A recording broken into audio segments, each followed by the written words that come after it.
Posición tenemos a Uniandes OM, Santiago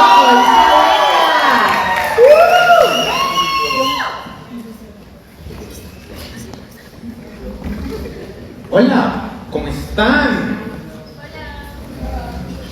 Pero están bien o están mal. Bueno. Mi nombre es Esteban Ríos, estoy infinitamente contento y orgulloso de este maravilloso torneo y de ser la persona principal de esta final. Los pronombres con los cuales me identifico son masculinos y invito a María a sus compañeras que se presenten. Hola, mi nombre es Nicole, mis pronombres son indiferentes y suerte a todos. Hola, mi nombre es Valeria Pinzón, mis pronombres son femeninos, mucha suerte a todos. Felicitaciones. Como ven, somos un panel diversos y ustedes se van a dirigir directamente a nosotros hablando con la palabra panel. Entendiendo esto, voy a pasar cámara por cámara preguntándoles sus nombres, el orden en el cual van a salir y los pronombres con los cuales se identifican si así desean compartirlos. Primero, acta de gobierno. Alta de gobierno. Primero, Dani Lector, pronombres internos. Yo voy después Juan Estreguiño, pronombres de Muchas gracias, Rosario Figueras. Ahora, en alta de oposición con Res Puki tenemos a... Primera mano, ella. Y segundo David. Y que nos preguntar cómo hacer los puntos. Vamos a tener los dos micrófonos. La idea es que estén allá arriba, uno para oposición y uno para gobiernos. Y el micrófono. Ya. Listo. En baja de gobierno tenemos a... The Real is Michelle, please stand up. Juana como extensionista, Juan B como extensionista, Juana como la.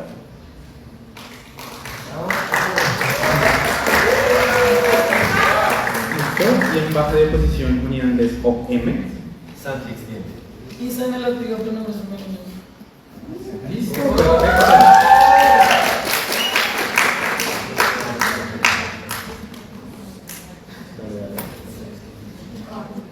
No, nada. Les pido encarecidamente tres cosas. La primera, que lleven su propio tiempo, porque en finales es malo llevar tiempo. Nosotros, porque nos distraemos, no me lo vamos a hacer igual. Segunda, que se den muchos points para adjudicar bien el engagement. Y por último, por favor, que disfruten sus discursos. Desde el torneo GGN sabemos que lo más importante es el debate para la vida. Eso es lo que también le quiero dejar a las personas finalistas. Mucha suerte.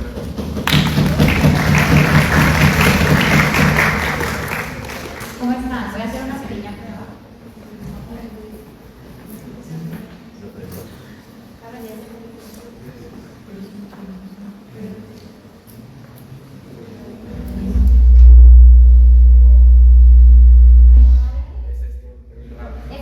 Este es el que hace. No está apagado cuando lo prendes. Está apagado. Este está. Yo así me confundí.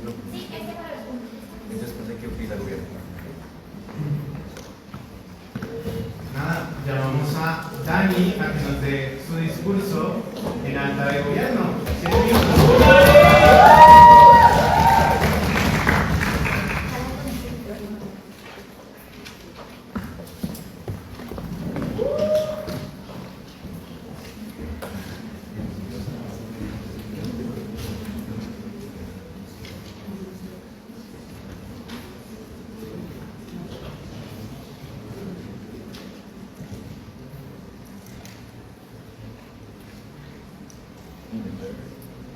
Bueno, hola. Nada, lo primero que quiero decir es que es muy bonito estar en esta final. La Nacional ha sido siempre un espacio muy bonito para mí porque fueron de mis primeros amiguitos chéveres de debate con los que me sentí muy unida y adicionalmente pues fue como mi primer torneo que hice algo académicamente hablando, muy chiquitica hace muchos años. Pero yo creo que ese es el punto al final. Siempre, si ya están de salida, de entrada, lo que sea, sigan soñando muy grande y crean que no importa el momento, es cuando tenga que llegar. Bueno, y gracias a mis parejas, a estos equipos maravillosos y a mi sociedad, a Diego, amo mucho todo este espacio y espero pues seguir atribuyéndole aún si dejo de debatir ya próximamente. Entonces, empiezo en 3, 2, 1.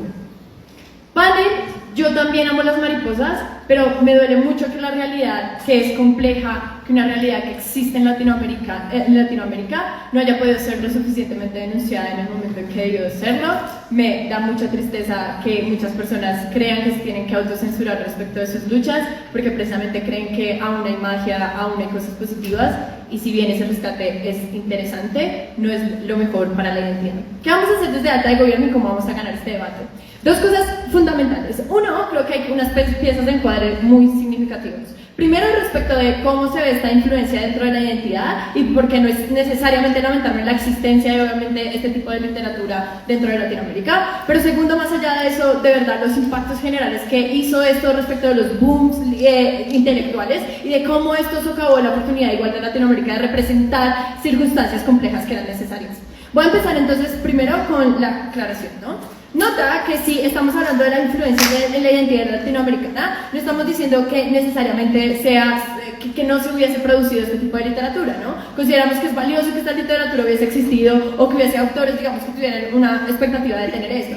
Pero lo que sí ocurre y sí genera, digamos, un malestar es respecto de por qué creemos o por qué nos llevamos ese mensaje de que a pesar de todos los conflictos, porque ese es a la larga como el mensaje, que a pesar de los conflictos hay magia detrás, hay como una esperanza muy grande respecto de lo mismo, primero, pero segundo, que adicionalmente hay elementos simbólicos muy fuertes que nos representan, como lo pueden ser las mariposas, como lo pueden ser los vínculos de amor que se generan en este tipo de historias y cosas por ese estilo, que el latinoamericano de por sí es alegre, feliz y que a pesar de que tiene todas estas dificultades siempre va a estar dichoso de la vida superándose. Creo que entonces ahí, en la interpretación del mensaje, es lo que nos ha llevado a que exteriormente precisamente romanticemos las circunstancias de Latinoamérica. Nota que Latinoamérica, al ser un contexto postcolonial que generaron, digamos, instituciones muy fuertes respecto de los estados, en los cuales hubo mucha discriminación económica, en los cuales hubo matanzas significativas a sus tribus más primarias y a todo este tipo de circunstancias,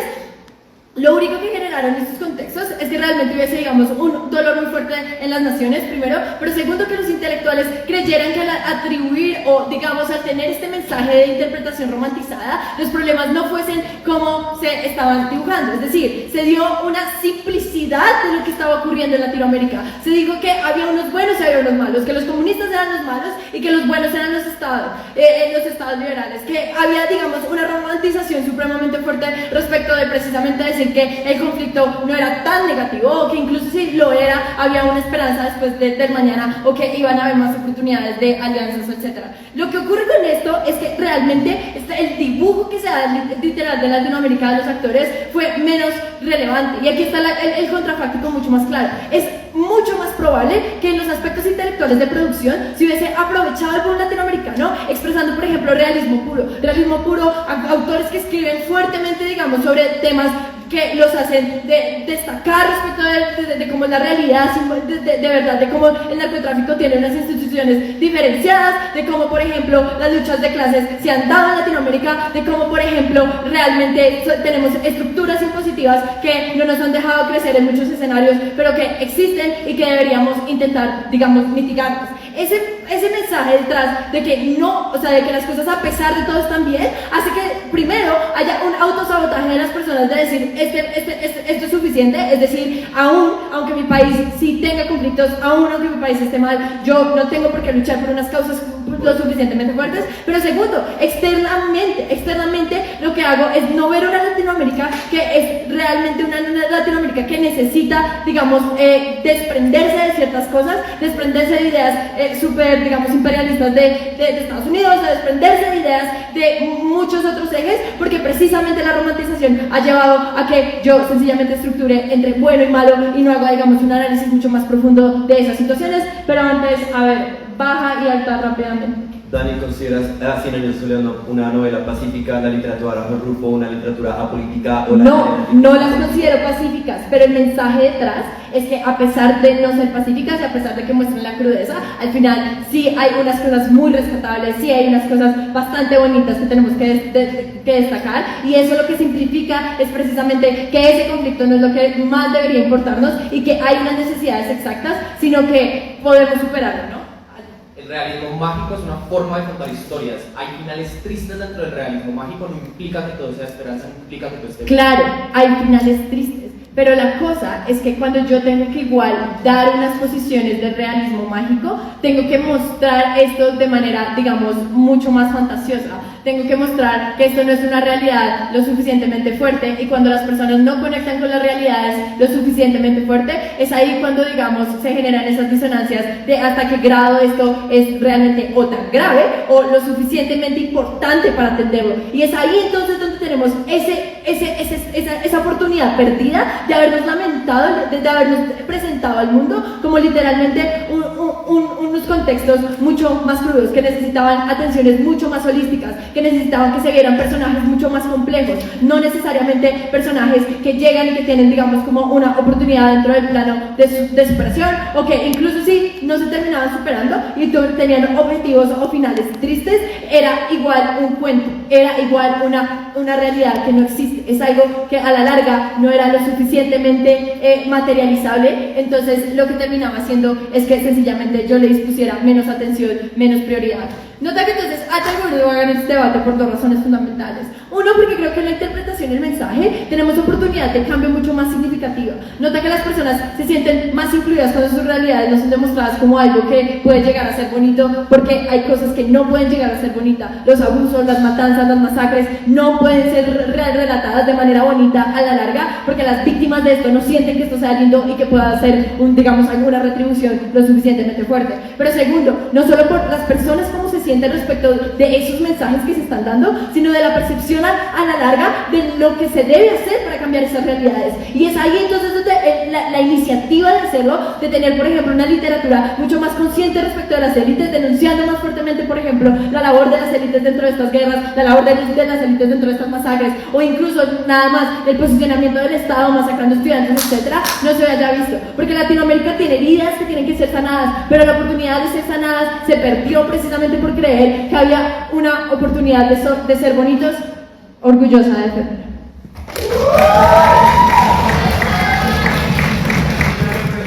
Discurso, ahora para el caso en alta de posición, vamos con el discurso de Manu.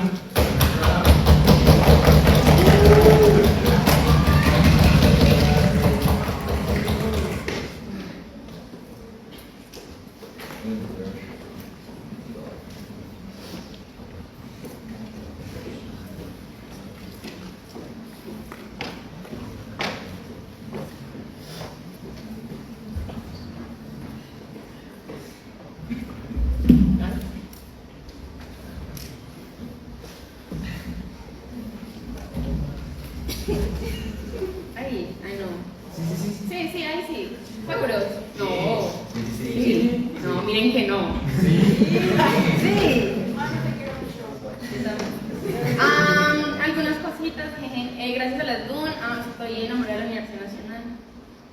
Y me parece hermoso porque siempre fue nuestro lugar seguro ante muchas cosas. Nos alegra mucho venir. Esta es una cosa que todavía me hace feliz, entonces, nada, después por... Y a mi sociedad, lindos y creo que por primera vez, yo he visto que mucha gente le da agradecimientos a sus profesoras, yo nunca he tenido la oportunidad. Le agradezco a mi profe que me dio un poquito de cuentos latinoamericanos, fue hermoso. Y nada, muchas gracias.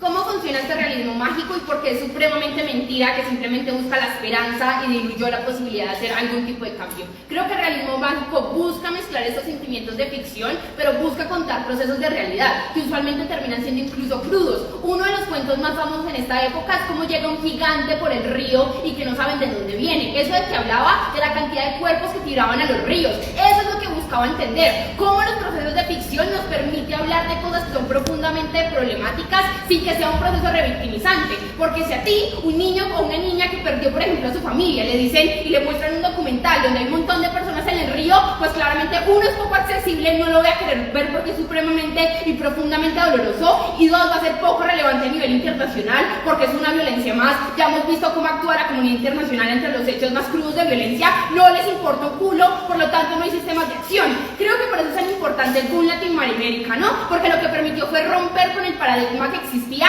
y buscar que nos prestaran atención. Creo que eso es muy importante. Como pieza de encuadre, este boom latinoamericano no se da en la nada, se dan los procesos de dictaduras más fuertes en el cono sur. Creo que esto es muy importante porque no es como, uy, contemos la realidad y no nos va a pasar nada. No, la gente no contaba la realidad porque la mataban, no contaba la realidad porque la perseguían. Entonces el contrafáctico no es simplemente hubiéramos contado las cosas como eran, porque si la gente contaba las cosas como eran, le censuraban y le perseguían y no iba a llegar a los medios internacionales, porque los medios internacionales eran manejados incluso por las grandes potencias mundiales que no les interesaba ver que habían dictaduras en el cono sur. Creo que eso es muy importante entonces, porque ¿qué nos permiten los procesos de realismo mágico en la identidad latinoamericana? Uno, creo que permitió conectar como naciones y hablar de algo que nos estuviera en conjunto. Dos, nos construyó metáforas particulares y procesos de tramitar emociones. Y tres, nos permitió a nivel internacional posicionarnos. Creo que lo más importante es, uno, cómo nos da mecanismos para construir comunidad, cómo lo entiendo y cómo se entiende de esta manera.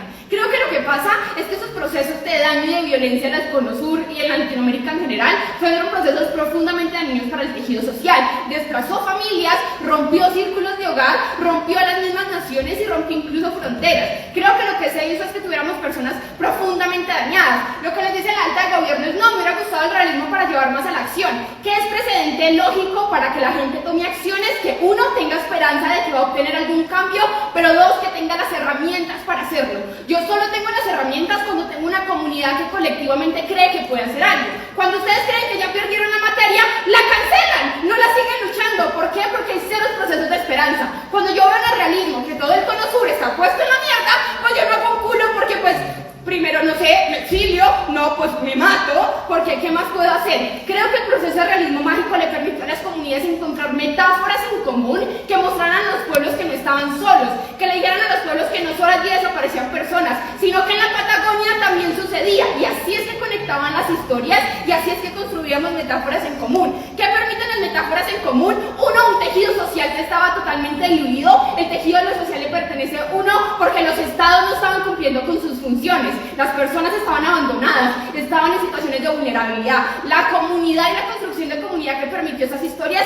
es precedente para que pudieran estar bien, para que la vulnerabilidad no les terminara llevando. Por lo tanto, es supremamente fundamental porque le permitió a las personas entender esas realidades y poder mejorar ante los procesos de daño que ya estaban sufriendo. Creo que eso es mucho más importante a que el mundo exterior vea las cosas reales. Prefiero que las comunidades se protejan entre sí, que tengan vínculos familiares y que lo entiendan mejor. Dos, cómo les permitió tramitar mejor las emociones. Creo que es muy importante porque el realismo solo hace procesos de revictimización. Lo que hace el realismo es mostrarte una y otra vez la misma historia que tú ya viviste, pero que además no tienes las herramientas y crees que no vas a volver a hacer de ahí. Pero dos, mata a nivel intergeneracional. Lo que pasa es que los niños no terminan viendo esos documentales. Las personas, por ejemplo, infantes, rompen esa situación y no le podemos mostrar a niños cómo es esto en realidad porque es muy crudo y pierden sus esperanzas. Creo que lo que permitió el realismo mágico fue unir a las familias y unir a las distintas edades para que todos pudiéramos tramitar el dolor en conjunto. Lo que me permitió fue familias que podían hablar por medio de un mismo cuento a los ancianos y a los niños. Eso que construye una comunidad que puede enfrentar mejor el dolor,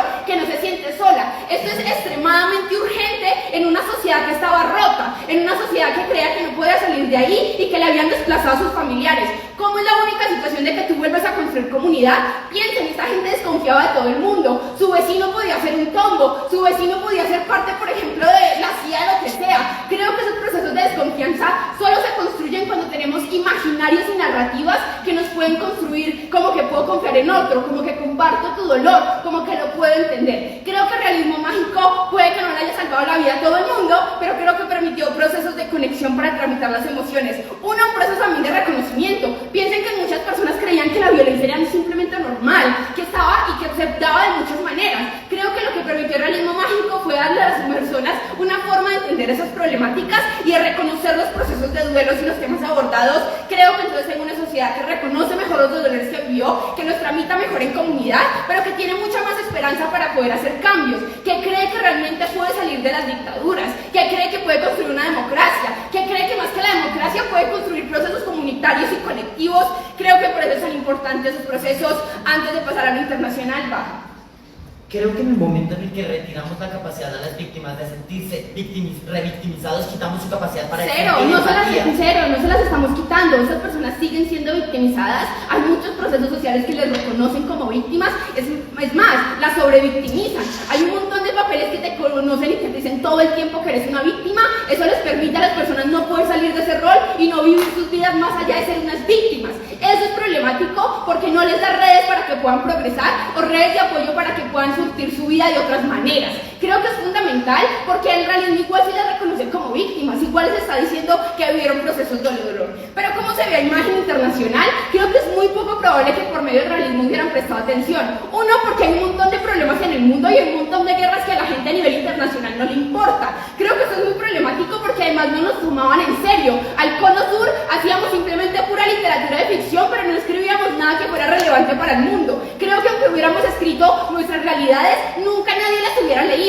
Solo romper este paradigma fue lo que permitió que en el ámbito internacional vieran, uno, que éramos un pueblo que sufría, pero no solo un pueblo que sufría, que estaba desesperanzado, sino un pueblo que podía hacer algo con ese dolor y que podía construir tejido social. Solo eso es lo que permite a nivel internacional que nos vean como comunidades que, si bien pueden estar decaídas, se puede hacer algo con esas comunidades y hay incentivos de ayuda. Solo a través de esa narrativa se rompió con que eran pueblos que no tenían nada para hacer y por primera vez voy a decir que orgullosa de lo colectivo y de defender el realismo mágico. Discurso para cerrar el caso del alto de gobierno, José Juárez, la palabra.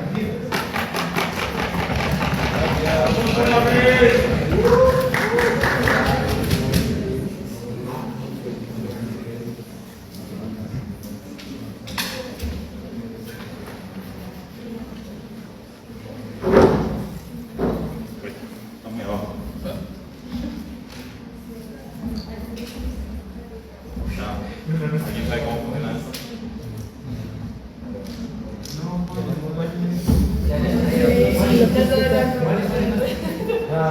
Ahí está. Dios, la verdad estoy preparando en mi cabeza. Yo a ti, ciudadano promedio.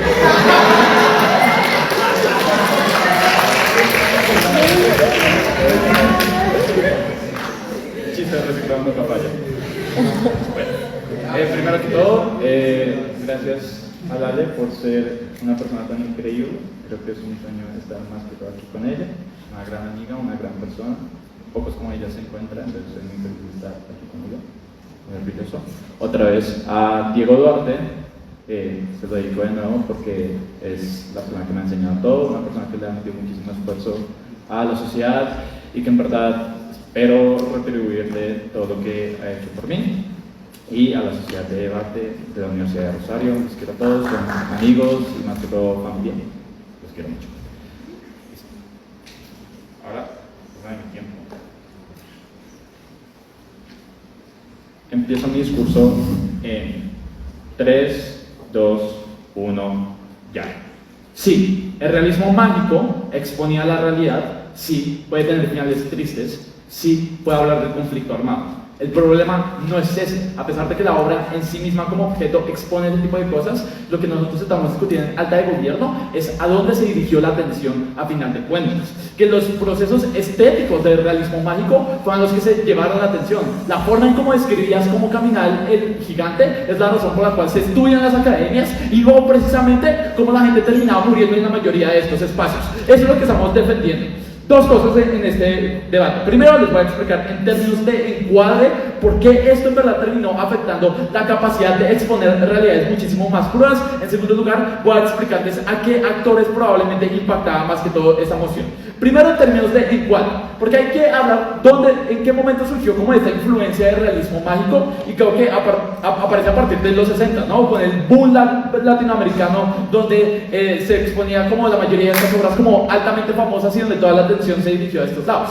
Pero es una época de mierda, precisamente por todas las descripciones que ponía Manuela, ¿no? Vivíamos en gobiernos autoritarios que probablemente masacraban gente, había negritudes que probablemente no se les conocía en un principio, había actores armados que se les pintaba como malos cuando en verdad también tenían sus propias intenciones para luchar en esos espacios. La cosa es la siguiente, el contrafáctico es que durante esta misma época, debido a la gran al sangriento conflicto que existía en ese entonces, sí había autores que escribían sobre realismo. Manuela dice, no, nadie escribía realismo porque los mataban. La dura realidad es que lo escribieron y los mataron, pero el problema es que ni siquiera sus obras salieron a la luz, precisamente porque la popularidad de estas obras de realismo mágico fueron tan absurdas que generaron dos efectos en concretos. Uno, que la expectativa literaria que se tendría que conseguir de Latinoamérica era precisamente bajo esta línea, ¿no? Al autor se le quería que siguiera las tendencias de Gabriel García Márquez, que hiciera metáforas que fueran complejas, que tratara de hacer procesos estéticos con los cuales se podían asimilar. Esto generaba que aquellos que en verdad querían exponer las masacres de los chulavitas conservadoras de la forma más explícita, ni siquiera se les compraban en la mayoría de las editoriales porque no seguía esta tendencia o no es lo que se esperaba de Latinoamérica en un principio. Pero dos, porque cuando se quería estudiar sobre la literatura de Latinoamérica o este tipo de cosas en las academias que existen en Europa o en Estados Unidos, la forma en cómo se estudiaba es la forma en cómo se presentaba la obra, la forma en la belleza de la metáfora, de cómo puedes asimilar una cosa, un símil o una hipérbole y no más que todo la dura realidad que se encontraba atrás a final de cuentas. Veamos la comparativa y por qué el realismo sí hubiera tenido este llamado a la atención a final de cuentas. Nótese que la mayoría de estos autores en un principio lo que buscan es tener conexiones con otros que les daban ayuda, precisamente buscaban escapar para ir a centros intelectuales, terminaban migrando. Pero la cosa es la siguiente, la comparativa es que a pesar de que migraban estos autores realistas, ni siquiera en las academias de Estados Unidos o otros lados les terminaban haciendo caso, precisamente porque consideraban que no iba a terminar siendo atractivo a nivel popular. Esta es la razón por la cual el realismo, a pesar de que tuvo una oportunidad en verdad para exponerse, el hecho de que haya habido como esa popularidad tan absurda de realismo mágico es la razón por la cual no se pudo presentar a las personas a final de cuentas. Segundo lugar, vamos a hablar de las metáforas y de los procesos de victimización y cómo las personas interactúan con la mayoría de estas historias, ¿no? Alta Oposición dice que esto es importante porque permite que las personas como no sean revictimizadas o que las personas cuando compartan estas historias puedan sentir ciertos sentimientos de esperanza y este tipo de cosas. Creo que la cosa en cómo se mitiga esto es por medio de actores. Lastimosamente las personas que están en Colombia, las personas que están en las zonas rurales de Latinoamérica no es que tuvieran acceso a estas historias a final de cuentas o no es que pudieran acceder a la mayoría de estas editoriales para leer este tipo de cosas. Eso pasó muchísimo después de que vivimos en procesos más de democratización, pero en estos lugares donde ni siquiera había acceso como de transporte para esta gente durante esta época del siglo XX, por lo tanto no tenían interacciones con esas historias de la misma manera. En verdad, ¿a quién impactaba a final de cuentas la mayoría de este boom o influencia literaria? Eran más que todos los centros intelectuales y la forma en cómo se charlaba este tipo de cosas. Esa es la cosa, estamos discutiendo el agenda setting de este entonces, de cómo veíamos a Latinoamérica, o es algo que teníamos que poner atención. Por lo tanto, si esos son los autores más importantes, tenemos que juzgar bajo sus mismas capacidades y sus mismos sesgos. Las razones con las cuales ellos veían las obras no es precisamente con una visión de tratar de describir la realidad, simplemente tratar de ver cómo esto generaba como una innovación en términos de estética o de influencia que probablemente no se encontraba antes y es la razón por la cual se mantenía en el tiempo. Antes de seguir, un punto. Si Santi tiene un punto.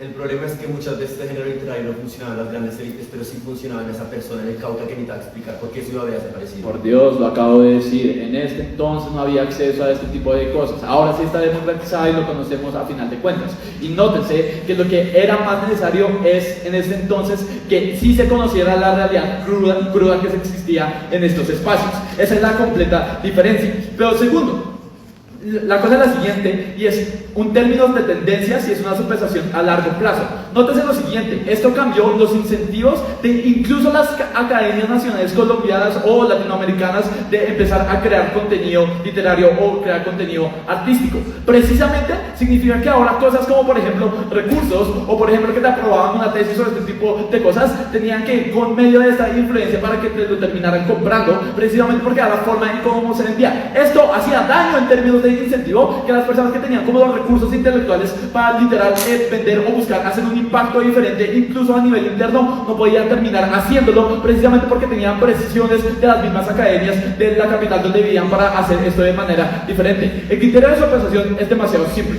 Dos cosas. Uno, Si bien es cierto que esto nos da ciertos mecanismos de esperanza y apoyo, estamos hablando de términos de urgencia en momentos específicos. En momentos específicos donde había realidades muchísimo más complejas, creo que era necesario, incluso en las más élites de los países latinoamericanos como es en Bogotá, probablemente se pusiera atención a tratar de presentar la realidad de ese tipo de cosas. La necesidad de hacer esto una popularidad gigante no está aprobada por parte de la alta oposición. Lo que ellos tienen que demostrar no es solo la existencia de estas obras, sino que tienen que abrazar la idea de que se volvió tan popular que se vuelve el centro de atención de la mayoría de obras literarias que se generan en Latinoamérica, y porque eso termina siendo bueno. Creo que en nuestro lado de la casa igual termina existiendo la diversidad de este tipo de cosas, y creo que termina siendo bueno para hacer las discusiones a final de cuentas. Por todo esto y por todos los pueblos de Latinoamérica, orgulloso de Profe. Gracias por exponer su discurso, y para cerrar el caso en la de oposición, vamos con David. Sobre la palabra.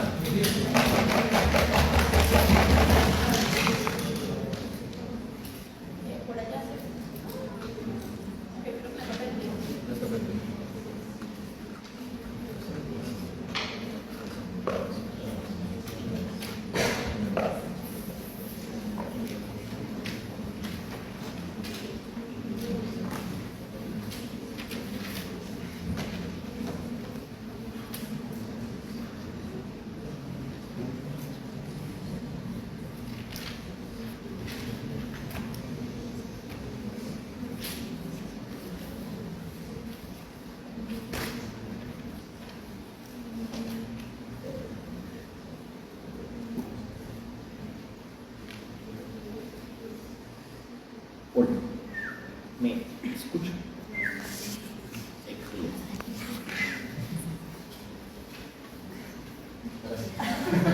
Ahora.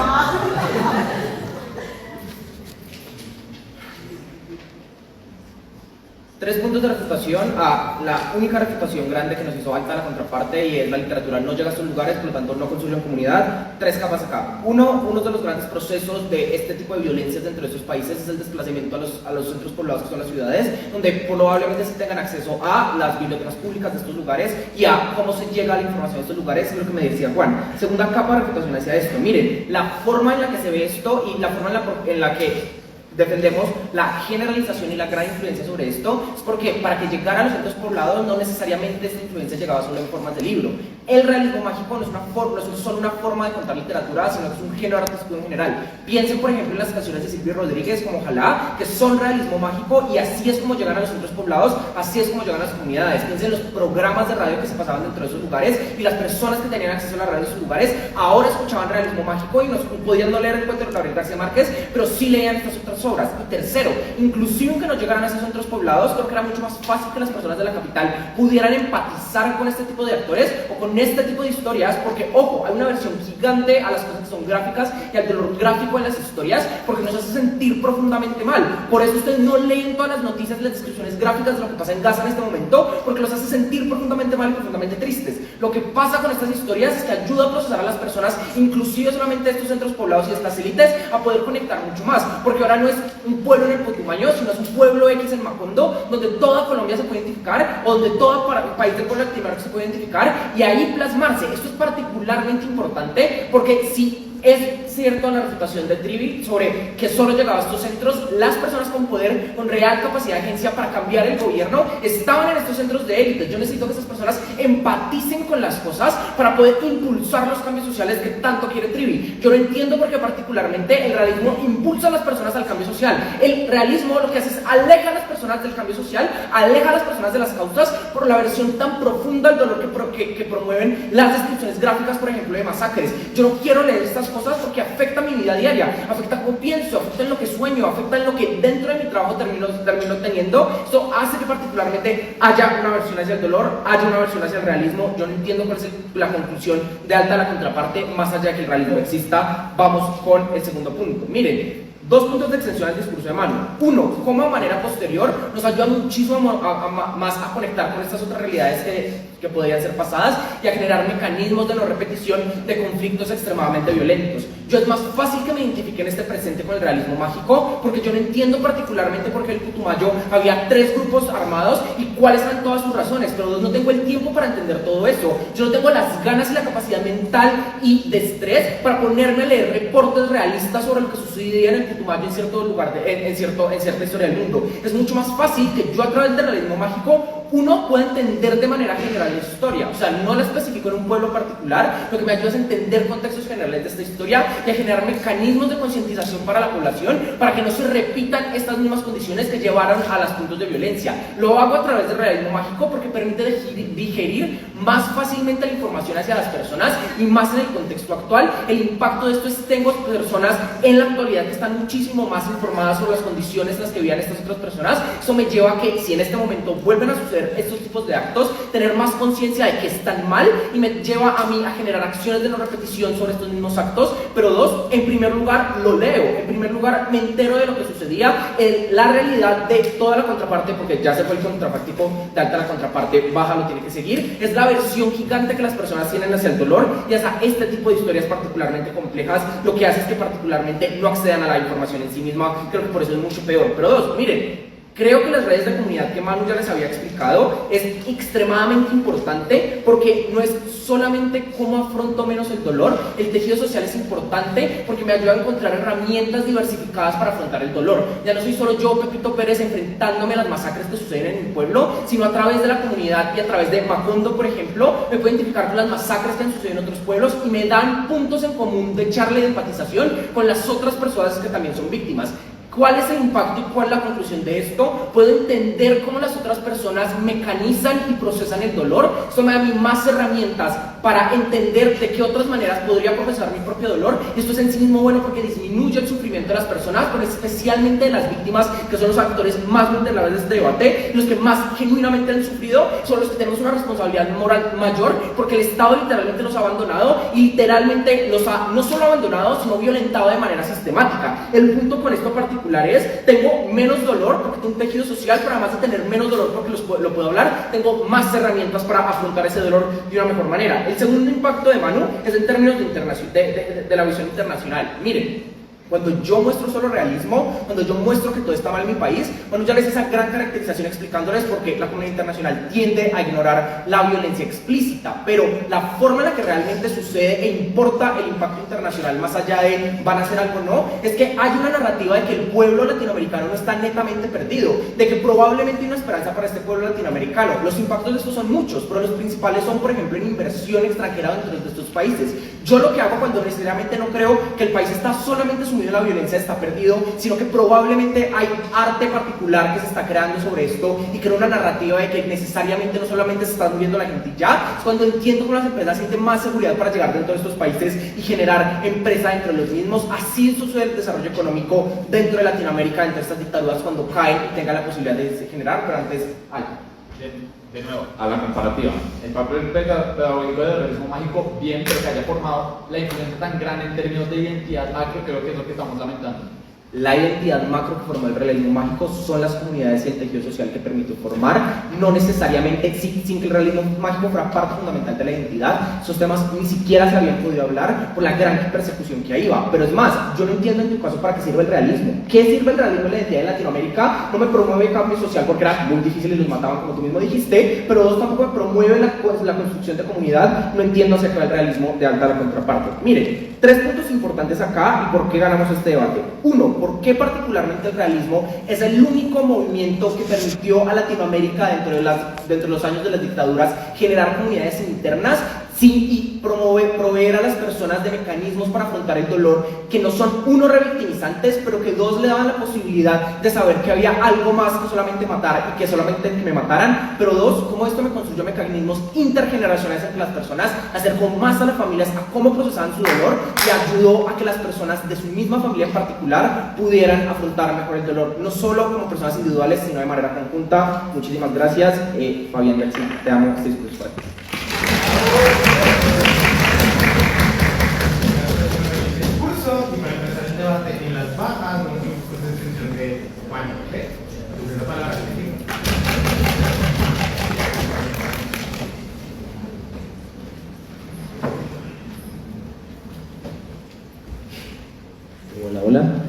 Creo que el micrófono está... Sí. Yo me muevo mucho. Voy a intentar hablar, pero cuando no esté con el micrófono. Esto acá. Antes de todo, como unas dedicatorias muy importantes. Como pocos sabrán, y tal vez todos, soy Juan, me dicen Harry. Soy un chico del colegio. Como llegué aquí, los amo a todos, amo a mi coach, que yo lo único que le prometí desde el mes me lleva diciendo cuándo me vas a dedicar a un discurso, yo le dije el día que llegue a una final te lo dedico. Y para todas esas personas que han estado como en todo ese proceso de debate, como siempre apoyándome, siempre estando ahí, a mi familia, la quiero mucho. Estar en el debate tan joven es un poco problemático por los horarios del colegio, pero vamos a darla toda. ¿Cómo llegué a una final open? Mucha fe, muchas ganas. Inicio mi discurso en 3, 2, 1. Panel, cuando un niño ve a Superman, no piensa en por qué salva personas, ni por qué el malo mata a otras, sino piensa, hey, Superman es super cool. Panel, arriba, mi alta te habla sobre heridas mal sanadas, nosotros te vamos a hablar de cómo esas heridas se sanan, cómo la sociedad latinoamericana se le unida, porque algo que ignoran totalmente las altas es el realismo mágico sigue existiendo, papi. Gabriel García Márquez sigue escribiendo en tus libros. Lo que nosotros queremos decir y lo que nos lamentamos es sobre la influencia que tuvo sobre nuestra identidad, porque entendemos de que la identidad es esa idea que tienen tanto en el exterior, tanto en el interior del país acerca de lo que es ser latinoamericano. Por lo tanto, bajo el contexto actual, sobre la división actual de los países, bajo la diferencia pese a tener historias tan similares, digamos, con Perú, México, etcétera, seguimos siendo países completamente distintos. ¿Qué ocurre ahí? Ya te voy a explicar qué ocurrió. Entonces, primero, ¿qué significa el realismo mágico? ¿Qué significa que exista todo este tipo de cosas? Hablamos de una romantización de, hey, sí es una verdad parcial, te lo acepto, tiene partes de la verdad, pero para que sea mágico, uno, debes omitir detalles, porque no puedes mostrar la cantidad de personas que murieron, no puedes explicar lo fatales que fueron sus muertes, y dos, creo que también traemos un punto en donde debemos que traer algo de fantasioso, si no, no sería realismo mágico. Entonces, en el momento en el que traemos todo este tipo de cosas, significa que tenemos que omitir detalles y, por ejemplo, tenemos que alejar el mundo de la realidad. Entonces, ¿cuál es la problematización de esto? De que en el libro, en el donde relatemos sobre todas las muertes que tuvimos durante el conflicto colombiano, ¿qué ocurrirá? ¿Ustedes creen que lo vamos a mostrar como realmente el impacto que tuvo sobre todas las familias, sobre el impacto emocional que sintieron las personas? Sí, muy probablemente vamos a mostrar, sí, murieron personas. Ay, pero la persona que lo mató era tan lindo, el mundo era tan hermoso. No, eso no es lo que queremos. Queremos mostrar que si hay algo que nos une es el dolor. Entonces el punto más importante que te vamos a traer como extensión en nuestra cámara baja es la empatía, porque esa empatía que ocurre y es un sentimiento hermoso de los seres humanos, de las relaciones, en cómo yo establezco empatía con los demás, es en el momento en el que yo te digo, hey, ¿tú sentiste dolor? Yo también pasé por eso. Las madres del 9 de abril en Argentina, ¿por qué están juntas? Porque todas están pasando por una misma situación. ¿Ustedes creen que eso pasa en el realismo mágico? ¿Qué ocurre con la romantización? ¿Qué ocurre? Para mí una mariposa puede ser completamente fea, para Esteban Ríos, para cualquier otro tipo de personas, para Juan puede ser completamente hermosa. Entonces, cuando hablamos sobre todo este tipo de problematizaciones, hablamos de que cuando romantizamos, cuando fantaseamos, cuando agregamos detalles, por así decirlo, más románticos, más emocionales, y no mostramos la pragmática de lo que ocurre, hablamos de que es libre de interpretaciones. Por así decirlo, el realismo mágico es subjetivo. Entonces, cuando hablamos de una subjetividad, hablamos de un impacto en la identidad colombiana, en la identidad latinoamericana, porque no terminamos de entender el dolor que todos sentimos. Puede que todos hayamos pasado por una conquista, pero por el hecho de que en Colombia se lo pinte diferente en México, no podemos generar esas correlaciones de dolor. Entonces, ¿por qué el dolor es algo que todos entendemos? ¿Y por qué el realismo sí trae dolor? Porque creemos que en el momento en el que hablamos sobre un realismo literario que trae un y no termina de explicar, el dolor es un mecanismo humano. Todos sentimos dolor. El punto es que todo ser humano usa el dolor como un mecanismo de defensa. ¿A qué me refiero? Y lo que queremos traer como cámara baja de gobierno es que, hey, un niño se cae, se raspa las piernas cuando monta bicicleta, no es que no vuelva a montar bicicleta. Ahora la próxima vez que se caiga, va a saber caer mejor para no volverse a raspar. Creemos que el dolor, tal cual como le decía la alta de oposición, hey, no queremos que se revictimice. Nosotros creemos que la revictimización es necesaria para que generemos lazos humanos, para que todos entendamos el dolor. Y el problema, sí, ellos me pueden mostrar parcialmente el dolor, pero ustedes creen que el dolor que ellos sienten va a ser idéntico al dolor que sienten otros países en Latinoamérica. Bajo toda esta libre interpretación que te estoy hablando en mi discurso, van a ser diferentes, y además van a ser en diferentes impactos, porque vamos a tener que omitir la fatal que fueron sus muertes, los sentimientos que todos nos sentimos. Entonces, en el momento en el que entendemos este tipo de cosas, entendemos el por qué el dolor va a ser un mecanismo de unión de Latinoamérica. ¿Por qué el dolor? Porque en el momento en el que nosotros empezamos a sentir estas relaciones, en el momento en que mostramos mostrar esta pragmática, entendemos de que, hey, México también mataron a muchas personas, hey, México también fue colonizado por España, Colombia también. Entonces ahora tenemos un factor para generar relaciones. ¿Y cuál es el impacto de eso dentro de este debate? Es, hey, ¿por qué es necesaria una identidad unida latinoamericana? Creo que es algo que nos trae la alta oposición. Y en el momento en el que te probamos de que, hey, antes, digamos, sobre todo este tipo de relatación de los hechos sobre el dolor, creemos que en el momento en el que lo mostramos de una manera más realista, en el momento en el que mostramos el dolor cómo se siente, las relaciones humanas y la empatía se vuelven más fuertes, porque entre más fuerte sea tu emoción, entre más fuerte es tu trauma con la otra persona, es muchísimo más probable que sientas este dolor y puedas solucionarlo de una mejor manera. Ya luego te explico cómo voy a solucionarlo de una mejor manera cuando tengo otro tipo de diálogos. Punto la El dolor genera aversión. Cuando yo veo que hay un montón de cosas malas y que yo no puedo hacer nada y que no tengo capacidad de agencia, yo evito sentir ese dolor y prefiero dejarlo de Vale, yo creo que el punto de la empatía es muchísimo más grande que la aversión. Creo que como seres humanos somos seres emocionales, y creo que en el momento en el que yo empiezo a entenderme con otra persona, pese a que sea revictimizante, esta aversión sí existe, te lo compro. Un 20% de los casos ocurre, pero el otro 80% yo también soy un ser humano, y ese sentimiento de empatía y ese sentimiento de todo esto se antepone ante todo. ¿Por qué se antepone ante todo este sentimiento de empatía? Porque creemos que los seres humanos también tienen esta emocionalidad interna de que quieren ser salvadores de todos, quieren ser, por así decirlo, quieren hacer algo para cambiarlo, porque nosotros como seres humanos entendemos de que, hey, yo no quiero que tú sientas lo mismo que yo sentí, entonces te doy mejores mecanismos para que lo soluciones. Entonces, en el momento en el que mostramos todo este tipo de dolor, generamos estos lazos de empatía. ¿Y por qué estos lazos de empatía son más fuertes? Porque el dolor se siente de una manera más real. Entonces, la historia de Latinoamérica se ve de una manera muchísimo más fuerte. Entonces, lo que nosotros te traemos y cómo posicionamos nuestro caso es, hey, uno, el contrafáctico acerca del dolor, acerca sobre cómo mostrar el realismo, queda muchísimo mejor explicado que nuestra alta, pero además te desbloqueamos los mecanismos acerca de la alta de oposición, acerca de la unión de Latinoamérica, acerca de la unión de las comunidades, porque entendemos de que una verdad mayor, una verdad muchísimo menos alterada, deja de ser subjetiva y se vuelve algo muchísimo más realista. En el momento en el que es más realista, generamos estas correlaciones que nos hacen latinoamericanos, tal cual como te decía sobre todo este tipo de colonización de los españoles. Entonces, cuando entendemos para hacer esto, lo que nos intenta traer oposición es quitarles este factor de sentirse revictimizados. La revictimización sí puede ser perversa, puede ser dolorosa, pero a veces es necesaria para que nos unamos como seres humanos. Entonces, cuando quitamos y mostramos este tipo de factores fantásticos, retiramos a las personas de sentir, retiramos este factor de poderse volver a sentir identificados como seres que también sufrieron por lo mismo. Por lo tanto, este impacto de la identidad latinoamericana se ve muchísimo mejor de nuestro lado de la casa, porque nuestro respeto y, por así decirlo, el posicionamiento de nuestra cultura hace que seamos menos influenciables por las culturas exteriores, y nuestra cultura se posicione de una manera muchísimo más fuerte, porque no dejamos que otros sientan otras cosas que nosotros no sentimos. Muchísimas gracias.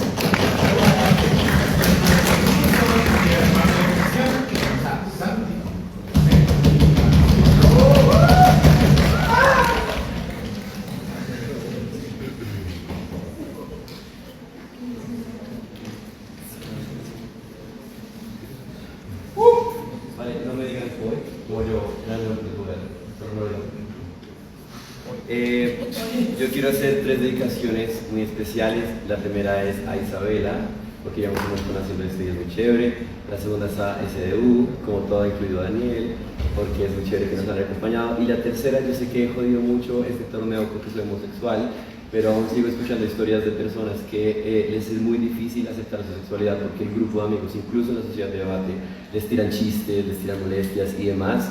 La visibilidad que yo quiero causar en día es que, hola, sí, soy gay, no hay problema con eso, si se me mueve la canoa, pues qué chimba, cualquier cosa que pase no va a importar más allá de mi orientación sexual. Espero que esté haciendo ver seguro para todos, y espero que las personas puedan salir del closet en este espacio, incluso si en sus casas no lo pueden hacer, porque esos sí son los espacios donde no podemos hacer nada. Aquí sí podemos hacer algo, y ese es mi aporte a estas personas. Vale, voy a iniciar En 3, 2, 1. Este discurso es para la madre del Cauca, que le explicó a su hijo que su hijo mayor había desaparecido a través de la patasola en vez del reclutamiento forzoso de las FARC.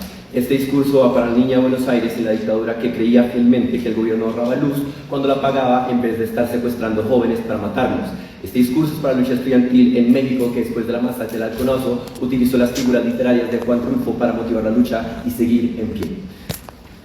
Dos observaciones en el debate de cámaras altas. La primera es que nosotros desde baja de oposición no queremos cambiar el mundo, no queremos que la gente se empatice y ahora sienta empatía con nosotros y ahora podamos solventar nuestro dolor. Tampoco queremos que las élites literarias manejen el discurso para que ahora ya no exista las FARC, para que ahora ya no exista dictadura. Lo que queremos causar desde baja oposición es principalmente que las personas que más utilizaron el realismo mágico cuando importaba lo pudieran seguir utilizando, porque esa fue la pieza fundamental mediante la cual pudieron resolver el dolor que las dictaduras, que la guerrilla y que las diferentes luchas internas de todos los países causaban en estas personas.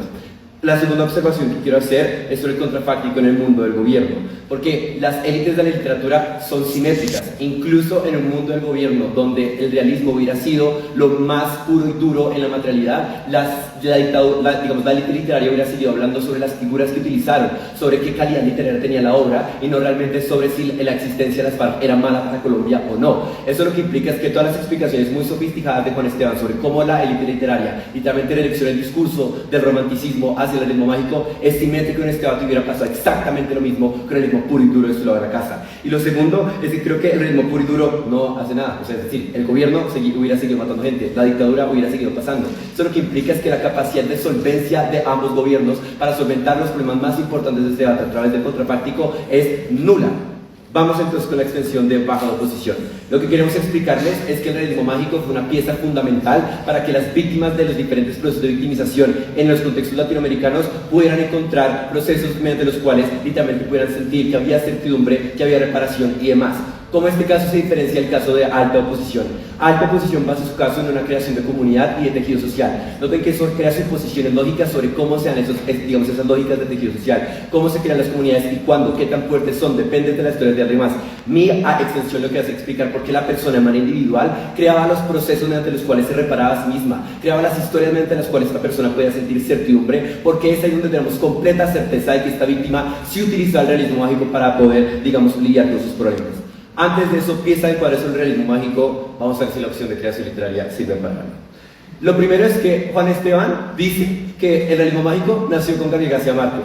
Hablemos de los principios de los poemas del realismo mágico de Borges en el 18. Hablemos del Alconazo en el 71 que literalmente utilizó Juan Rulfo, de los cuentos del 55 para poder literalmente instrumentalizar el realismo mágico a favor de la lucha social. El realismo mágico no nace cuando alguien escribe sobre él. El realismo mágico nace en la cultura latinoamericana, nace en las madres de cabeza de familia que le explican historias a sus hijos, nace en las abuelas que literalmente utilizan los mitos y leyendas que escucharon de las generaciones pasadas para que el realismo mágico se materializara. Es ahí donde está el realismo mágico. ¿Qué es el realismo mágico? El realismo mágico no es un género romántico. El realismo mágico es un género extremadamente violento. 100 años de soledad se caracteriza por la cantidad de guerras tan exorbitante y muertes que hay en su obra. Mariana Enríquez literalmente lo que hace que en este momento dirige el boom latinoamericano del realismo mágico a través del terror, lo que narra literalmente son procesos de descomposición de cuerpos, procesos de desaparición, procesos literalmente de personas que vuelven de lagos porque fueron tiradas en ellas. El género literalmente es un género extremadamente violento. No me vengan a decir que ahora porque existieron mariposas, cuando literalmente las mariposas eran una crítica social a los obreros, literalmente era una dinámica de romantización. El realismo mágico lo que permite entonces es dar explicaciones fantasiosas a cosas que no puedo explicar en la realidad. Lo que permite es crear y utilizar mi entorno como los árboles, como las casas, como literalmente cualquier cosa que aparezca a mi alrededor para literalmente entender la realidad a través de procesos que no tienen otra alternativa.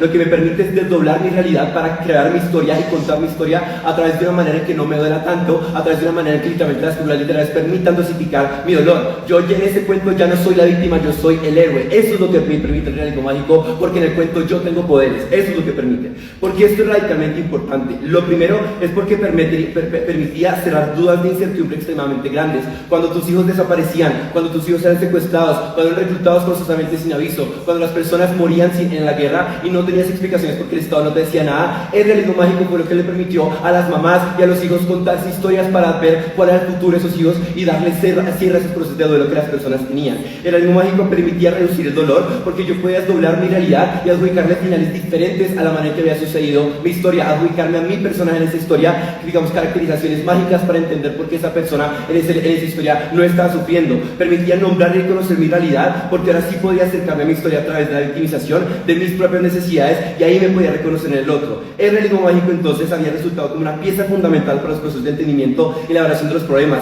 Fue lo único que le permitió a las personas descentralizadas de la institucionalidad permitir encontrar un cierre a sus historias que literalmente no iban a tener ninguna otra oportunidad de cerrarlas. Fueron los elementos que permitieron a la población poder resistir en la materialidad. Esto es radicalmente importante por mi segundo punto de extensión, y es que el realismo mágico es un factor fundamental para la lucha social. Primero, la lucha social dentro de los 70s y sobre todo en los 70s se retroalimentaba por las figuras del realismo mágico. Haremos como después de la masacre del Halconazo en México, literalmente lo que hizo el movimiento estudiantil, utilizar a Juan Rulfo y su figura literaria, a los caminantes en el desierto, para explicar por qué si los caminantes del desierto pueden resistir hasta la ciudad, nosotros también podemos resistir en la lucha del movimiento estudiantil. Lo que hace la literatura es que literalmente inmortaliza las figuras y a los hechos políticos de resistencia, porque lo que hacía a través de crear historias mágicas y muy grandes era crear héroes, era crear figuras que se mantenían en el tiempo, y por eso la lucha estudiantil resistía, por eso la lucha de las madres de Soacha resistía en el tiempo a través de la Jurisdicción Especial para la Paz. Ahí es donde encontrar la motivación para la lucha, ahí es donde tenía la capacidad de reconstruirlo y tener un recordatorio de que esa lucha existe y que podemos seguir luchando, y que en algún momento luchamos y por tanto podemos seguirlo haciendo.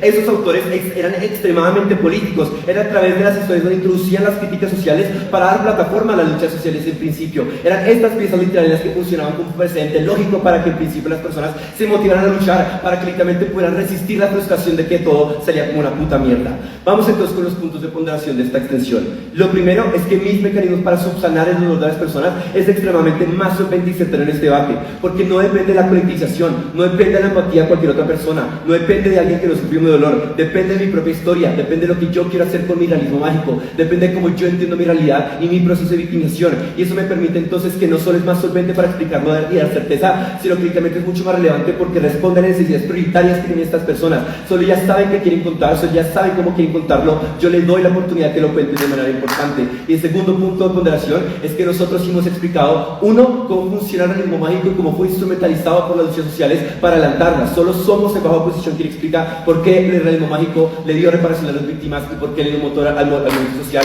muy orgulloso de oponerse a eso.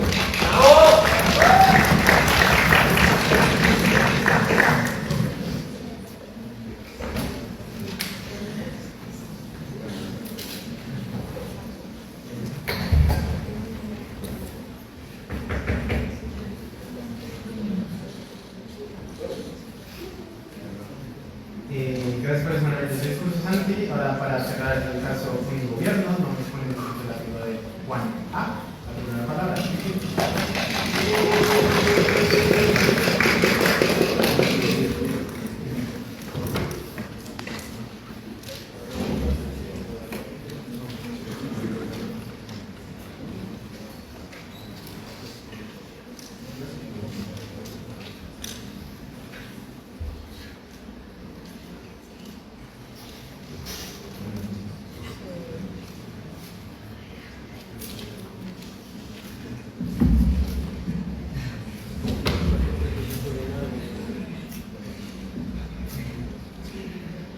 ¿Ahí me escucho? ¿Sí?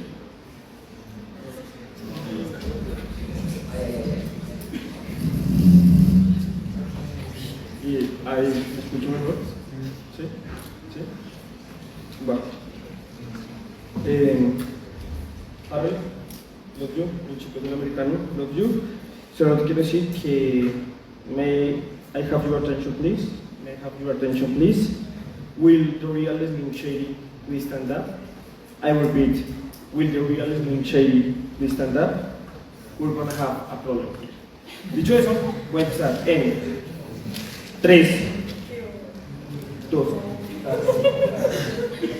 3, 2, 1. Panel, parece que la realidad alterada en este debate es gigante, especialmente porque parece que la alta oposición está defendiendo el realismo mágico como literatura, la baja oposición sí entra al debate que es defender el realismo mágico como una entidad latinoamericana, que aceptamos, estamos muy de acuerdo con que nace de las historias, pero el punto es que estas historias se siguen repitiendo. ¿Por qué? Porque no se da el mensaje claro respecto al dolor que este tipo de historias causan. Sí, las madres le dicen a los niños, no, tengo que porque la persona se las lleva, en vez de decirle, ojo con las minas quiebra patas, o ojo con los señores de la guerrilla, que son realmente los que se pueden llevar. Ahí es donde la realidad sí empieza a generar unos efectos reales y unos efectos prácticos para evitar la no repetición de hechos violentos en América Latina. Creemos que solamente Juan Andrés es el único que viene a probarlo bien en este debate. Ahora, segundo, creo que la baja también me habla específicamente de que aquí se tocan temas violentos, porque mi data dice que no se tocan temas violentos. Claro, desde la baja aceptamos completamente que sí, se tocan temas violentos. ¿Cuál es el punto y cuál es el enfoque de este debate? No es respecto a los temas panel, sino es respecto al enfoque que se le da. Es decir, no es respecto a lo que se habla, sino a cómo se habla específicamente de esta realidad. Mi alta únicamente me habla de que realmente simplemente la interpretación del mensaje es un mensaje simplista. Abajo Juan Andrés te explica muy bien cómo no tiene que ver con un mensaje simplista, sino tiene que ver específicamente con la alteración de la realidad. ¿Por qué? Porque una hipérbole es altamente complejizada, pero una hipérbole respecto a la realidad lo que hace es que desenfoca el dolor de lo que sucedió, y lo que pasa realmente es que se altera la realidad, y al alterarse la realidad no se muestra específicamente lo que sucedió, sino la gente interpreta lo que sucedió. Al hecho de dejar esa interpretación de lo que sucedió es donde realmente se dan los impactos negativos que desde baja de gobierno nosotros traemos en este debate. Ahora, específicamente me habla de lo del entendimiento de las personas, que todo el mundo puede llegar a comprender específicamente el realismo mágico igual que su alta. Aquí hay un problema real de acceso específicamente panel, porque consideramos que específicamente estas son figuras literarias altamente complejas y altamente difíciles tanto de redactar como de comprender. Por lo tanto, consideramos específicamente que es que esto no se va a entender. Aquí hay una pregunta fundamental que hemos recibido en el POI, y es, panel, aquí va la pregunta. La gente entendía el proceso de zoofilia a equinos en el norte de Colombia en Memorias de Putas Tristes, o únicamente se enfocaba específicamente en las historias de amor del protagonista, en la historia de amor del protagonista. Es más probable que las personas se enfocaran específicamente en la historia de amor del protagonista, porque no entendían cómo Gabriel García Márquez contaba realmente cómo es que la gente en el norte de Colombia generaba una zoofilia específicamente hacia los equinos. Creemos que ahí es donde estos puntos de entendimiento de que es que todos van a entender, es que todos vamos a comprender, pero que eso no se da. Creo que en el lado de la Gaza se comprende muchísimo más cuando la realidad se muestra. Creo que inclusive, si hablando de lo de Gaza, creo que es más probable nosotros en este momento comprendemos que Israel es una mierda y que comprendemos todo lo malo que ha hecho Israel. ¿Por qué? Porque vemos específicamente la imagen, leemos específicamente cómo matan a los niños en Gaza, cómo realmente por salvar a 3 personas mataron 2.000 personas en un edificio. Creemos que ahí es donde esos mecanismos de empatía se dan muchísimo mejor de mi lado de la casa panel. Ahora me hablan de los héroes, y que para ellos es muy importante este hecho de tener héroes. En nuestro lado también hay héroes. ¿Saben cómo se dan nuestros héroes en nuestro lado panel? Se dan a través de los actos. Se dan a través de narrar específicamente cómo es que este héroe enfrentó el dolor, superó el dolor o le hizo cara al dolor. En el mundo de ellos simplemente es un héroe, en donde es un héroe por magia y no es héroe por lo que hizo en la realidad. En nuestro lado de la casa el héroe se ve muchísimo más, que ya lo presentó Juan Andrés muy claro respecto a cómo el dolor es este mecanismo que se siente más real, y que el hecho de sentirlo más real es este mecanismo que empieza a presentar esta realidad, y al presentar esta realidad es más probable que las personas se sientan empáticas y digan, es que Aureliano Buendía realmente fue un héroe porque vino a salvar un montón de personas, en vez de fue un héroe simplemente porque tenía alas de pájaro que se las heredó a su hija cuando su hija subió al cielo, ¿cierto? Creemos que ahí es donde realmente sí está esta diferencia panel. Ahora, vamos a apuntar a la alta de la oposición directamente aquí, pues digamos que parece que la alta debe estar un poquitico en otro debate, porque aquí no estamos hablando específicamente de la literatura del realismo mágico o de los Nobel y cosas por el estilo, sino estamos hablando específicamente de la influencia en la identidad. Creo que el punto de la identidad de nosotros es fundamental. Mi alta habla de la identidad respecto al hecho de comprender al hecho de las heridas en sí mismo y simplemente de visibilizar las heridas. Nosotros hablamos del hecho de, obviamente, visibilizar las heridas, pero cómo aprendemos de esas heridas y cómo aprendemos de generar la no repetición a las heridas. Ahí es donde nuestra extensión se viene a posicionar sobre la alta, primero, por un criterio de completitud. ¿Por qué? Porque realmente nosotros empezamos a generar muchísimos más mecanismos respecto a cómo las personas pueden empezar a cambiar y se pueden empezar a unir. Creo que Juan Andrés es el único que viene a hablar en este debate en gobiernos respecto a cómo se genera una mejor unidad latinoamericana, respecto a cómo las personas comprenden el dolor y entienden específicamente que el dolor se puede llegar a repetir. Que el dolor puede estar presente en otras causas, pero el hecho de estar presente en otros países, lo que genera específicamente es que yo conozca el dolor del otro, y al conocer el dolor del otro empatizo con el otro, y al empatizar con el otro puedo decir, es muy parecido a mí, y venga, nos ayudamos. Ahí es donde sí está realmente el impacto de Juan Andrés respecto a la Unión Latinoamericana alta. Cuando las víctimas consumen este contenido, que son el actor más importante del debate, no necesitan entender con la realidad porque la viven, necesitan procesar el dolor de una mejor manera. Claro, pero es que el dolor no se procesa a través de tu leer un libro donde te dicen cómo te mataron. Creo que el dolor se procesa específicamente cuando tienes otros mecanismos. Por lo tanto, esta literatura no es necesaria de tu lado de la casa. Inclusive, respecto a eso, el tema de la unidad del consumo respecto a tomar acciones y respecto a las herramientas.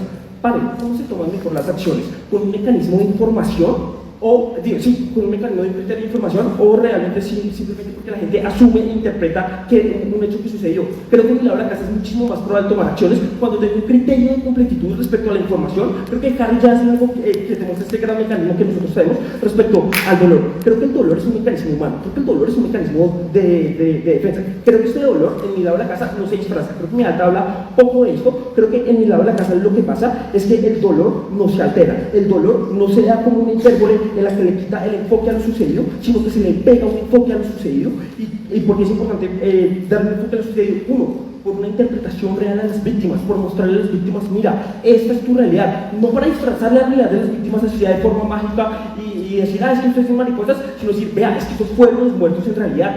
Ahí es donde nosotros, inclusive, si el criterio que tanto les posición respecto a las víctimas, nosotros somos realistas con las víctimas porque estamos mostrando la realidad de las víctimas, tenemos un criterio de justicia respecto a la verdad. Creo que con Colombia, inclusive en el proceso de paz, lo que más se hablaba era de verdad, justicia y no reparación. Creo que uno, nosotros tenemos la verdad porque estamos mostrando específicamente este dolor que ellos sintieron. Segundo, de no repetición, porque al menos estamos garantizando que las personas conozcan la información, conozcan no solamente los muertos, sino por qué sean esos muertos y cómo llegar a ese proceso a dar esos muertos, por ejemplo, las FARC haciendo el reclutamiento y no simplemente diciendo, ojo con la pata sola. Ahí es donde sí generamos esos impactos reales. Harry y yo, súper orgullosos de la realidad latinoamericana, no alterada, sino real. Gracias. Para cerrar este increíble y emocional debate, vamos con el látigo de Isa, por primera palabra.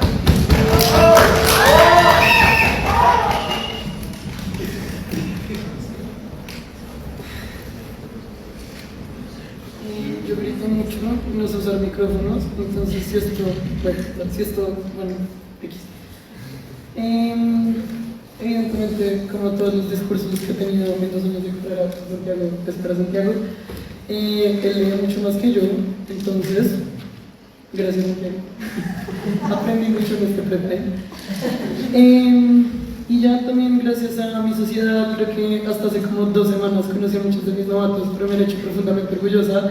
Juanfe, te amo con todo mi corazón, Dana, te amo con todo mi corazón, a todas las personas increíbles que conocí en debate, este discurso también es para ustedes. ¡Ay, hijo de puta! Serio.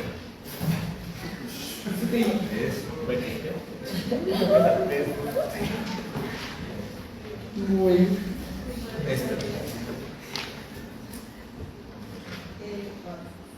Ahí estoy muy afónica, por si no se nota. Bueno, agradezco.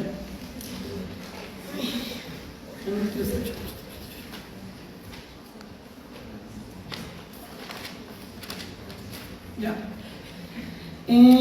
Comienzo mi discurso en 3, 2, 1. Panel, creo que todo este debate y las otras 3 cámaras se han centrado un montón en cómo lograr cambios en la materialidad, en cambios que dependen de que las otras personas tengan empatía conmigo, en cambios que dependen de que la comunidad internacional me ponga cuidado y me saque como de mi realidad de mierda, ¿verdad? Creo que es acá donde nuestro caso es increíblemente certero y relevante. Nuestro impacto es el único que está probado con completa certeza, porque creo que solamente dependemos de una persona utilizando su creatividad para sanarse, para sanar su historia, para sanar cómo se ha roto su tejido social y comunitario, para sanar cómo se ha roto por dentro a través de todos estos procesos increíblemente violentos. Creo que la identidad latinoamericana se ha configurado precisamente a través de esta idea como de necesitar de su realidad para retroalimentarse.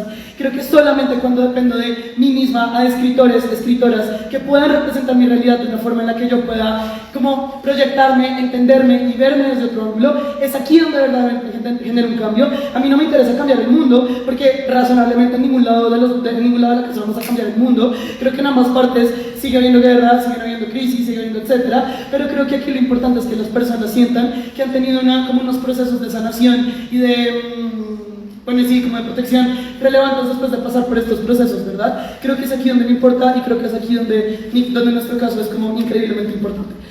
Paso a diferenciarme con mi alta, luego voy a gobiernos. Alta posición.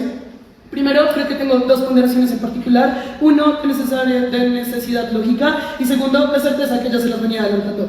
Uno, respecto a la necesidad lógica, creo que solamente Santiago les explica cómo esta categoría literaria es la que me da narrativas de lucha en comunidad y de lucha interna, y narrativas de resistencia y resiliencia. Creo que todo el tema de formación y de recuperación de tejidos sociales, y como de todas estas identidades comunitarias, o sea, como se entiende, pero no se entiende sin el análisis de necesidad, de que precisamente son estas narrativas las que me mueven y las que me hacen entender el entorno en el que estoy como trabajando e intentando construir, ¿verdad? Segundo, respecto a la necesidad lógica, creo que hablemos de los microprocesos de instrumentalización del realismo mágico para estos procesos de sanación. Creo que solamente Santiago les explica cómo a través de probablemente tener una historia completa en un libro, o en un cuento, o en una canción, o en una leyenda, lo que sea, una historia que tiene principio y final, solamente es aquí donde yo cierro los círculos de incertidumbre que literalmente me aquejan y me rompen y me comen por dentro, porque no tengo respuestas de absolutamente nada dentro de mi realidad. Creo que solamente donde soy capaz de coger un personaje y proyectar todo lo que está pasando en este personaje y entenderlo a través de mi realidad, es aquí donde yo puedo desdoblarla, entenderla, verla desde otra perspectiva y generar verdaderamente mecanismos de cambio y de entendimiento. Creo que solamente a través de reconocer la realidad desde otro ángulo es donde puedo generar cambios internos, que son los que más me importan para las víctimas, obviamente, que son los que más me importan para este debate, ¿verdad? Porque creo que estas son evidentemente las personas que más sufren, no las personas que reciben la literatura en los centros urbanos, pero bueno, vamos para allá. Segunda ponderación respecto a la alta oposición, tema de certeza. Creo que ellos lidian con el tema del dolor a través de dos cosas. Uno, la creación de comunidad. Dos, la creación de mecanismos intergeneracionales familiares. Uno, respecto a la creación de comunidad, creo que suena razonable, pero lo que yo les venía diciendo, creo que faltan mecanismos. No entiendo exactamente qué es este tema de comunidad, porque comunidad creo que, o sea, bueno, es evidentemente la gente que me rodea, con la que comparto todos estos dolores, pero creo que no es suficiente. Tampoco entiendo cómo se generan verdaderamente estos vínculos y estos lazos, ¿verdad? Creo que de nuestro lado sí entiendo cómo a mí, un individuo altamente afectado, es donde yo me vería verdaderamente resarcido. Creo que no dependo de la comunidad, creo que no dependo de formar todos estos lazos, porque probablemente el tejido social ya está completamente vuelto mierda y es poco probable que un libro me lo solucione. Pero lo que sí puedo solucionar es mi perspectiva de cómo yo entiendo esta ruptura del tejido social y las causas que me llevaron como a esto, ¿verdad? Entonces creo que lo que ya les venía diciendo, ya no vivo con incertidumbre, tengo respuestas, tengo reentendimientos y reestructuraciones cognitivas de mi misma realidad. Segundo, de cómo lidian con el dolor, creo que es a través de los mecanismos intergeneracionales. Creo que esto depende exclusivamente de que las personas entiendan cómo lidiar con estos microprocesos y de la manera en la que instrumentalizan este tipo de literatura. Porque evidentemente no es solo leer un libro, es todos los cambios internos que generan en la persona. Entonces, por si no está suficientemente obvio, la ponderación de baja de oposición es que los cambios personales, individuales, internos, son radicalmente más importantes que simplemente leer un libro en comunidad o que mi abuela me cuente una historia. En gobiernos, alta de gobierno, varias cosas. Primero, creo que ya Santiago les decía, y creo que varias cámaras les comentan, cómo dependen de un contrafáctico, que es literalmente cero probable. Ya me reconocen que matan autores, porque putas habría incentivos de seguir escribiendo realismo puro si los van a matar. Sí, los matan, pero ya escribieron las obras. Entonces nadie va a leer esa mierda, porque si no hay incentivos de leer realismo mágico, ¿para qué me voy a sentar a leer un libro súper amarillista? Por lo menos en el realismo mágico tengo belleza, si eso es lo que vende Juan Esteban, ¿verdad? Pero creo que, a ver, varias cosas acá. Primero, respecto a los procesos de victimización, creo que, o sea, como que, a ver, importante, que las personas de la ruralidad no acceden a estas historias. Dios mío. Primero, creo que este tipo de historias y este tipo de literatura funciona con las caracterizaciones culturales de las personas. Creo que está completamente arraigada a esta ruralidad y a esta no centralidad, ¿verdad? Creo que literalmente existe gracias a que estos mitos y leyendas existen. No es que yo, niña de los Andes, se siente a escribir realismo mágico. Esto está nutrido de un montón de procesos comunitarios intrínsecos, pues precisamente de todas estas comunidades que no tienen acceso. Segundo, creo que ¿de qué me sirve el realismo puro si tampoco tengo si no hay acceso al mío, tampoco hay acceso al de ellos? Razonable, si no les llegan los libros de mi lado, pues de su lado tampoco les llegan libros. Entonces, primero, creo que esto solamente me genera dinámicas de revictimización que creo que es súper estúpido pensar que son útiles, porque creo que esto lo único que hace es seguir fragmentando lo que ya tengo roto y seguir dañando lo que ya está completamente irreparable. Y segundo, creo que si lo que me importa es el cambio, creo que ellos tampoco, desde alta de gobierno, tampoco lo tienen, porque dependen de lo mismo, de que alguien haga algo, de que alguien me ponga cuidado, de que alguien de una ciudad o de otro país extranjero me ponga atención. montón. Y creo que esto, primero, no solamente rompe un montón las dinámicas como de reparación latinoamericana, porque creo que estamos como mamados de aprender de lo mismo, sino que también es como cero aprobado, cero certero, cero efectivo. Segundo, creo que sí, por el mismo lado, creo que sí les importa el cambio. Creo que el realismo mágico es literalmente precedente lógico para todas estas luchas sociales que se dieron luego del boom latinoamericano. Esto ya se los explica Santiago. Creo que literalmente es súper fundamental para la lucha y para todos los procesos de revolución social, etc. Para cerrar rápido, baja de gobierno. Baja de gobierno creo que están altamente desencuadrados, porque creo que el actor más importante no son las personas que me leen por ahí afuera, en otro país, en otra ciudad, que de pronto van a tener un poquito de proceso de empatía. ¿Empatía para qué? Ni puta idea, porque el dolor y sentir otro dolor no significa absolutamente nada, cuando de mi lado soy capaz de repararme a mí mismo y a mi comunidad de todos los procesos internos, orgullosísima por eso.